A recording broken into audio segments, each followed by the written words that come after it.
Le goût d'entreprendre. Une émission proposée par Doris Pradal. Bonjour à tous et bienvenue dans Le goût d'entreprendre. Suivez-nous, on vous emmène visiter la ville autrement, sous un autre angle. On s'intéresse au mobilier urbain. Area, installé à l'Union, près de Toulouse, est concepteur de solutions de mobilier urbain. Area, vous allez l'entendre, s'amuse à structurer l'espace. On verra quelle peut être l'importance de ce mobilier urbain dans notre quotidien. Bonjour Laure, bonjour Gilles. Laure et Gilles Boudou, vous êtes les dirigeants de l'entreprise Area, installée à l'Union près de Toulouse. Et j'ai envie de vous dire, vous êtes omniprésents dans notre quotidien, mais parfois on a un peu tendance, pardonnez-nous, à vous oublier, sauf que si vous n'êtes pas là, vous nous manquez. J'espère avoir été assez claire. On parle bien de mobilier urbain, c'est bien ça ? Oui. Qu'est-ce que le mobilier urbain ? Alors, le mobilier urbain, ce sont des équipements qui vont rendre des services aux habitants de la ville, dans les extérieurs de la ville. Donc ce sont des mobiliers qui, on va les citer parce que c'est le plus simple, voilà, c'est ça, comme des bancs publics, comme des corbeilles de propreté, des grilles d'arbres, des bacs d'orangerie, mais aussi, et cela on les redoute, peut-être les potelets urbains qui empêchent le stationnement. Ah ouais, ça les c'est barrières. vous aussi ça. Oui. Ouais. Donc c'est nous aussi. Mais tous ces équipements participent à améliorer la qualité de vie dans les espaces urbains. D'accord, ok. Et ces équipements ont bien changé ces dernières années, Laure, peut-être vous allez répondre. Côté design, il y a eu énormément de choses alors colorées et fonctionnelles qui ont été créées. Alors, il n'y a pas que le design, il y a aussi le confort. Enfin, en tout cas, nous, on parle beaucoup de confort urbain parce que justement, le design ne fait pas tout. Et aujourd'hui, finalement, on a envie de s'installer à l'extérieur comme on est chez soi, comme on est à l'intérieur. Donc, on ne va pas simplifier le mobilier à un banc, à une chaise, mais on peut aussi imaginer une chaise longue, on peut aussi imaginer une table. Finalement, retrouver sur l'espace extérieur, sur l'espace collectif, ce qu'on a dans nos propres intérieurs. Tout à fait. Et c'est ça qui va participer à un confort beaucoup plus large dans l'espace public. D'accord. Alors, racontez-nous l'histoire de votre entreprise. C'est une entreprise familiale. Ce sont vos parents qui ont créé ? Oui, enfin, c'est notre père qui était dans le métier du sport collectif, pour les collectivités, pour équiper les stades, et qui a trouvé que le mobilier urbain était un sujet vraiment intéressant à développer, qui n'était pas encore assez développé. Ça ne rendait pas assez de services encore dans les villes. Et donc, il a créé la société. Mais il a été beaucoup aidé par ma mère, qui travaillait dans l'ombre avec lui, pour le soutenir, l'encourager, trancher parfois. Et ça, c'était important, cette relation qu'ils avaient tous les deux. Mais c'est notre père, oui, il y a 30 ans, un peu plus maintenant, en 87, qui a créé l'entreprise. Et qui nous a de suite, d'ailleurs, intégré, je dirais. Parce que quand il a créé l'entreprise, c'est un peu l'image du livre Saint-Exupéry. Mais bon, notre père est arrivé, il nous a donné un pot à crayon, des feuilles, et nous a dit papa va monter une entreprise de mobilier urbain, dessinez-moi un banc. Ah ouais. Donc c'est vrai que nous, on est tombés dans cette histoire tout à fait naturellement. Ouais. Et finalement, cette passion, on l'a depuis notre jeunesse. C'est ça. Parce qu'on sent bien, vous êtes des passionnés, effectivement. Alors, on va parler tout de suite d'un petit livre là que nous avons, si vous nous suivez sur notre chaîne YouTube, vous allez pouvoir le découvrir, que vous avez édité. Mais alors, c'était post-confinement. Comment est née l'idée de ce livre où il y a de magnifiques images, pas forcément de mobilier urbain, c'est des tranches de vie en fait. Alors oui, l'histoire d'Area, c'est que l'on a toujours travaillé avec des artistes qui nous ont toujours nourris et enrichis. Notre père a toujours été à l'affût. Il aimait la photo, les arts plastiques, tout ce qu'on peut imaginer. Nous, on aime le street art, on aime des choses comme ça. Et tout ça, ça nous influence. Donc, l'idée, elle est venue de dedans, comme on dit sur ce livre. C'est-à-dire qu'on était tous enfermés pendant le confinement. Le premier, hein. Le vrai. Le vrai. Non, mais celui où il n'y avait plus personne qui circulait dans aucune ville dans le monde. Et là, il y avait des photographes qui en profitaient pour prendre des photos de villes fantômes. Tout à fait. Les photos de villes fantômes, ça fait penser à des photos de villes en guerre. Et donc, c'est effrayant. Et donc, ce que l'on a vu, on s'est dit qu'il fallait envoyer des artistes témoigner du déconfinement, une fois que toute cette horreur serait terminée, qu'on puisse témoigner de notre goût et de notre appétit d'espace public pour le retrouver, et donc de superposer à ces images de villes fantômes des images de villes vivantes, très vivantes. Et c'est ce que l'on a demandé à Jean Bellondrade, qui est un photographe passionné aussi, qui a fait beaucoup de reportages, mais qui a travaillé aussi pour la communication d'Area, pour faire de l'alimentaire, mais faire des photos de produits. Et on a de suite demandé à Jean de partir en ville, à Toulouse, dès les premiers jours du déconfinement, quand tout a été de nouveau ouvert. Enfin, non, juste les espaces publics étaient ouverts, puisqu'il faut se rappeler, parce qu'on ne s'en rappelle plus déjà. Il n'y avait rien d'ouvert. Il n'y avait pas un café, pas un commerce, il n'y avait rien d'ouvert. Et il n'y avait personne dans les villes. Et donc il est allé, au fur et à mesure, faire un reportage, un témoignage de ces réouvertures successives. C'est pour ça qu'on passe par des phases dans ce livre. On voit des gens heureux. On voit des gens heureux, en fait. C'est ça. C'était l'idée, en fait, parce que c'est le lien aussi avec ce qu'on fait, c'était la reconquête des espaces publics. C'est-à-dire, finalement, on ne se rend pas compte du besoin d'extérieur que l'on a au quotidien. Et quand les jardins, quand les parcs, quand la ville a été réouverte, on s'est rendu compte de ce manque qu'on pouvait avoir. C'est ça. Et de l'envie qu'on avait de se retrouver, de se réunir, et finalement sur des choses très simples, parce que comme disait Gilles, sur la première phase, finalement, aucun commerce était ouvert, on n'avait pas la possibilité de faire grand-chose, on avait juste la possibilité de se retrouver. Et c'est comme si on remettait des acteurs sur une scène qui est vide, c'est-à-dire que tout d'un coup, tout s'est animé, et il y avait réellement, comme vous disiez, cette vraie joie de vivre, de pouvoir se retrouver.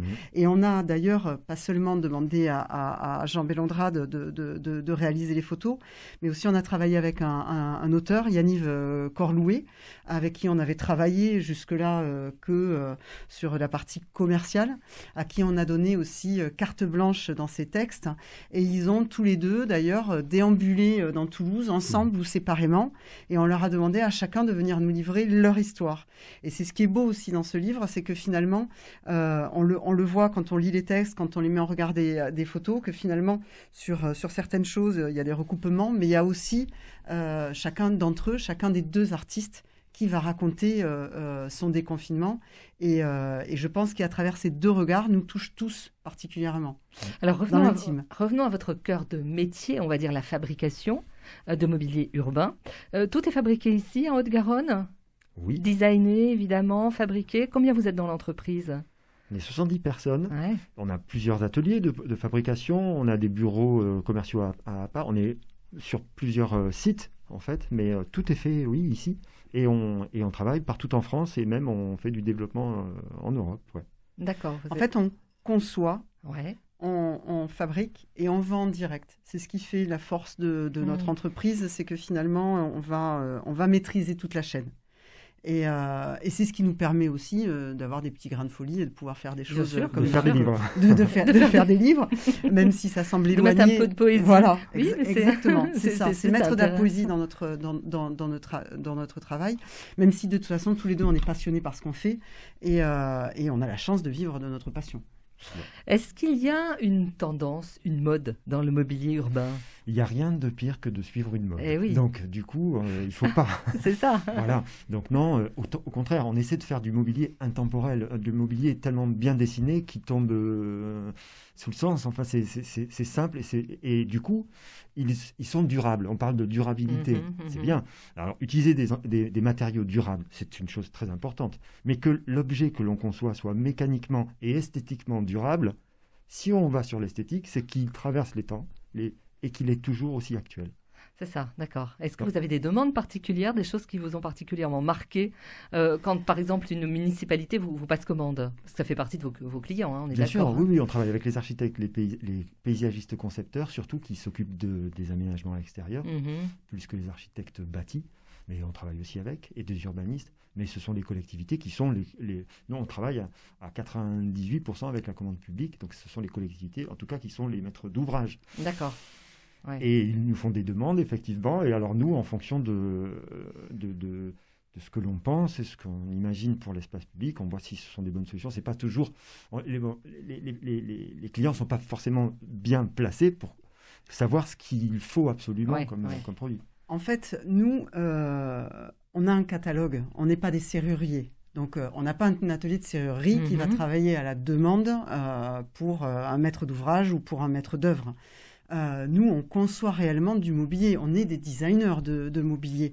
Donc, on se nourrit plutôt de la prescription, on se nourrit justement des échanges que l'on a avec les maîtres d'œuvre ou les maîtres d'ouvrage pour pouvoir comprendre quelles sont les attentes de demain et pour surtout pouvoir les anticiper. Vous n'allez pas dire à Christian Lacroix comment il doit dessiner ses robes. Ouais. Il va s'inspirer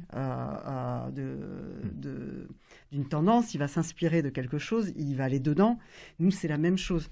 On ne dessine pas ce que nous demandent les gens. C'est pas du 100% sur mesure. Ah non, c'est du 99% sur catalogue et du 1% pour adapter. Sur mesure. D'accord. Parce que nous, on a cette vision, c'est-à-dire qu'on a cette vision de l'objet. Chacun à son échelle. Un maire, il va avoir la vision d'une commune. L'architecte paysagiste, il va avoir la vision d'un aménagement. L'urbaniste, même, à une échelle un petit peu plus grande sur certaines connexions. Nous, on est à l'échelle de l'objet. Tout à l'heure, on parlait de confort. Quand un maître d'ouvrage ou un maître d'œuvre veut un banc, c'est peut-être pas la première chose à laquelle il pense. C'est ça, ouais. Nous, il pense à quoi justement quand il vous demande un banc ? Il peut penser surtout à sa robustesse ou au fait qu'il soit absolument indestructible, qu'on puisse passer avec un char d'assaut dessus. Donc un banc de béton ou comme une table de ping-pong en béton. Ça va être très sympa pour peut-être l'élu, mais il ne faut pas caricaturer non plus. Les élus ne sont pas tous comme ça. Hein. Mais ça peut être sympa, mais par contre pour l'utilisateur final, c'est un non-sens. Mais oui, voilà. bien sûr. Donc nous, on s'intéresse à ça. Et alors, dans notre métier, il faut qu'on puisse dire non aussi. Et c'est notre force. On est un partenaire des aménagements. Nous ne sommes pas un fabricant des objets imaginés. Nous avons vraiment une compétence particulière. On a une brique dans tout l'édifice de l'aménagement urbain. Et notre brique, nous, c'est notre expertise sur l'ergonomie d'une assise, sur des solutions simples qui fonctionnent et des solutions qu'il va falloir faire trop compliquées qui finalement ne fonctionneront pas dans l'espace public. Parce qu'on est dans un environnement particulier, entre le vandalisme, les intempéries. Bien sûr. Et donc, il faut concevoir tout ça avec toutes les infos. Laure, vous vouliez ajouter quelque chose ? Je vous ai coupé. Non, du tout. Je suis tout à fait d'accord avec ce que dit Gilles. C'est-à-dire qu'on a une compétence. On a une compétence dans notre métier. On n'est pas, entre guillemets, des vendeurs de savonnettes.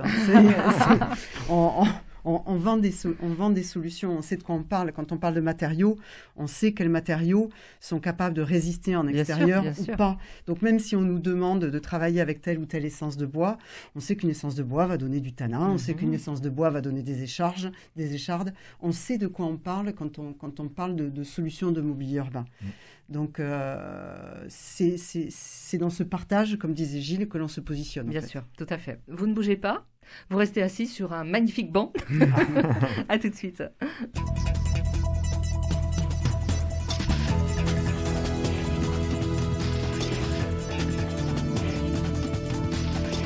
Le goût d'entreprendre, Doris Pradal. Et nous entrons dans la deuxième partie de cette émission. Merci d'être avec nous. Bonjour Denis Avril. Bonjour Doris. Merci de nous rejoindre pour cette émission. Nous sommes en compagnie de Laure et de Gilles Boudou. Ce sont les responsables d'une entreprise installée près de Toulouse à l'Union, Area, spécialisée dans le mobilier urbain. Qu'est-ce que ça vous inspire, Denis ? Beaucoup de choses. Tout d'abord, c'est le caractère familial de l'entreprise. Ça a des avantages, bien entendu, parce qu'il y a d'abord une continuité et puis une facilité de dialogue, mais il y a aussi des fois des inconvénients qui peuvent être des tensions, des positions différentes, etc. Comment vous vivez ça ? Pour nous, elles sont enrichissantes. C'est-à-dire qu'on a une relation avec Gilles qui est très proche et on sait que même quand il y a des tensions entre nous, elles n'entacheront jamais en rien nos relations Et par contre, au contraire, elles nous nourrissent parce que c'est cet échange et puis ces différences de position, souvent, qui nous amènent à nous dépasser. C'est-à-dire, au lieu de rester sur une idée première qui peut être un peu figée, au contraire, le fait d'avoir cet échange, le fait d'avoir parfois ces tensions, ben, ça permet d'avoir envie de montrer, prouver à l'autre qu'on va dans la bonne direction. Et donc, du coup, on avance tous les deux. On remet souvent en cause nos propres décisions ou nos propres choix. Et au contraire, c'est un moteur. Et alors, avec vos collaborateurs, comment ça se passe? Est-ce que cette philosophie un peu de l'échange et de la recherche descend au-delà, c'est-à-dire qu'avec vos proches collaborateurs, il y a aussi tout le temps cette discussion pour sentir ce qui serait mieux et avoir des idées Oui, bien sûr. On est vraiment très bien entourés. On a constitué d'abord notre père et ensuite nous, on a constitué des équipes vraiment formidables avec qui on travaille en très bonne entente. Le rôle complémentaire qu'on a, Laure et moi, plutôt Laure sur la partie production, création de produits, et moi plutôt sur la commercialisation. Et qu'ensuite, on a des échanges avec toutes les entreprises qui viennent trancher, comme ma mère le faisait avec notre père, peut-être un peu, pour arbitrer entre nous deux, et on les écoute pour savoir si on va dans une direction ou une autre. Mais on a une relation comme ça, oui, constructive. Et quelles sont les relations que vous avez avec vos clients? Vous avez des retours lorsque vous installez du mobilier? Alors, déjà, première question, il y en a plusieurs, vous allez voir, hein, vous allez essayer de me suivre. Vous designez, vous faites vous créez. Est-ce que c'est vous qui installez? Non. Bon, mais vous avez des retours. On vous dit, les bancs un tel que vous avez installé à tel endroit, c'est génial, ça fonctionne. Ça a permis aux gens de sortir de chez eux, de se retrouver. Tout ça, on vous le dit? Oui, ça fonctionne vraiment bien. On a un fonctionnement, puisqu'on maîtrise tout de la conception jusqu'à la commercialisation. Ce qui fait que dans les projets, avec les architectes ou les concepteurs des projets, on a les idées qui émergent futures d'un aménagement urbain contemporain. Ouais. Donc là, on a les idées qui viennent. Et ensuite, lorsqu'on livre et qu'on vend, après, on est en relation directe avec la collectivité qui va devoir entretenir ces mobiliers. Donc les ajustements qu'il faut faire, on ne fait pas tout à 100% impeccable dès le début. On peut se tromper, se rendre compte qu'on s'est trompé, aller dans une autre direction, parce qu'on corrige constamment avec le retour du terrain, puisqu'on est en direct avec eux. Les collectivités s'adressent à nous également. Donc dans les deux côtés du spectre. Et après, sur le dernier, le plus simple, c'est l'usager. Et alors, vous, moi et nous tous, on s'installe dans un banc et on peut être un expert pour dire je suis bien installé ou je ne le suis complètement. Pas. Donc, je suis un expert. Et donc, ça, je sais dire. Et donc, ça, c'est aussi un avantage dans notre métier. Denis, une autre question. Oui, je profite qu'on est sur les clients pour en parler, mais j'aurai un autre sujet après. Les collectivités locales, c'est pas toujours facile. Hein. J'en ai un peu l'expérience. Notamment la commande publique est soumise à beaucoup de règles, etc. Les appels d'offres souvent sont jugés au prix, ce qui est un peu aberrant dans un métier comme le vôtre où le design, le confort, l'expérience est beaucoup importante. Comment ça marche et comment vous le vivez? Comment vous arrivez à faire passer votre avantage, j'allais dire? Nous, c'est quelque chose qu'on maîtrise et qu'on fait depuis le début, puisque de toute façon, dès le démarrage, on est une entreprise de mobilier urbain, donc travailler avec la commande publique et travailler sur des appels d'offres, c'est quelque chose qui est courant et qui aujourd'hui n'est absolument pas un problème pour nous. Mais par contre, il y a d'autres critères que le prix. Il faut pas rester là-dessus parce que la qualité aussi compte. Aujourd'hui sur un appel d'offres, il peut y avoir le prix peut ne représenter que 20% ou 30% des critères, puisqu'il va y avoir des critères environnementaux, il va y avoir des critères de robustesse, d'esthétique. Donc ce n'est pas aussi figé que ça. On donne toujours un exemple que tout le monde peut comprendre. Si vous refaites une église, si vous refaites un monument et que l'architecte a décidé qu'il y aurait le lustre de tel designer au milieu, on ne va pas se retrouver avec une lampe